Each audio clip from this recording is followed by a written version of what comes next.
Okay, let's roll right into our post-race for tonight's 15th annual Toyota Tundra 250. And finishing is our race runner-up, Ryan Newman. And he drove the number 8 Chevrolet.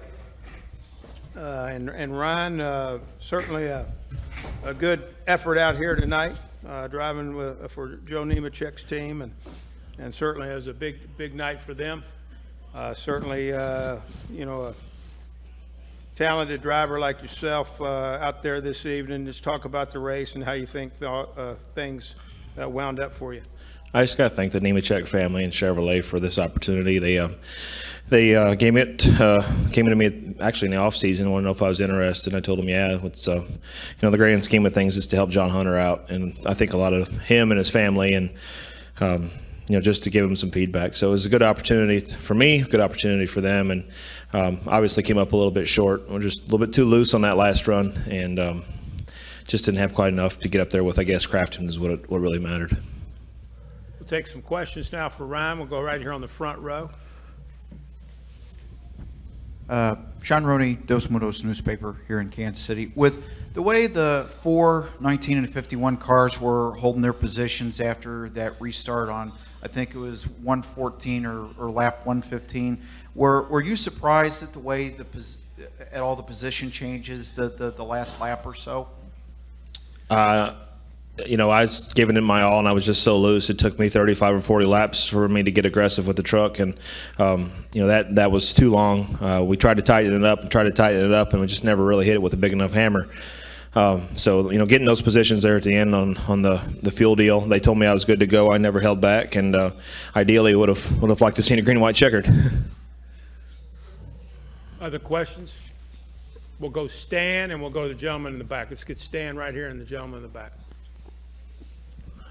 Thank you. Stan Creekmore with RPMtonight.com. What do you think is the biggest thing that you learned tonight that you can share with the Nemecheks and with us as well? Just the way the truck drives. I mean, shock packages, transmission ratios, you know, try to teach John Hunter a little bit of what I've experienced on pit road, and you know, how to try to get everything you possibly can.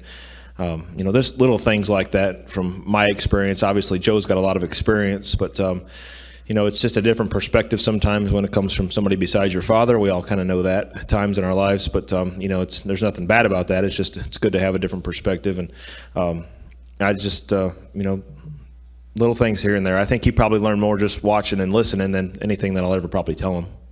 And that's, you know, that wasn't my main goal. Goal is to come here and win, but you know, a byproduct of it is to help them out as well. Let's go on the back. Go ahead, sir. Scott Traylor, Racing Boys Broadcasting Network. Joe, Joe was not a teammate of yours, obviously, but back in the early days, where did that relationship? Where did it kindle?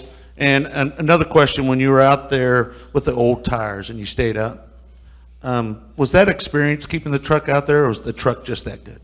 I guess to answer the first part of the question, Joe and I never wrecked each other in my career, so they gave me an opportunity today here tonight. But you know, overall, the tires, we kept getting faster as we ran, so you know, putting the fuel in and getting some track position was a no-brainer for us.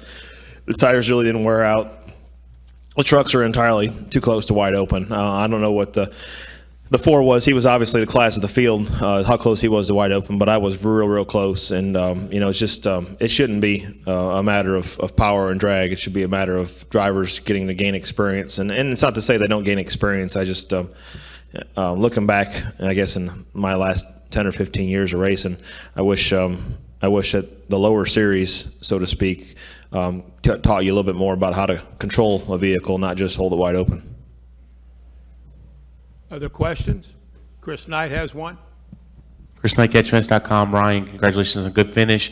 What did running this race tonight do for the awareness of the Rescue Ranch, and do you have any other further races planned with Namco Motorsports? Yeah, I mean, it was good that they let us put Rescue Ranch on the side of it. We appreciate that very much. That's our 501c3 for animal education back in Statesville, North Carolina. So it's nice of them to do that, nice kind gesture. But nothing's planned as of right now. I mean, this was a one-race deal and a good opportunity.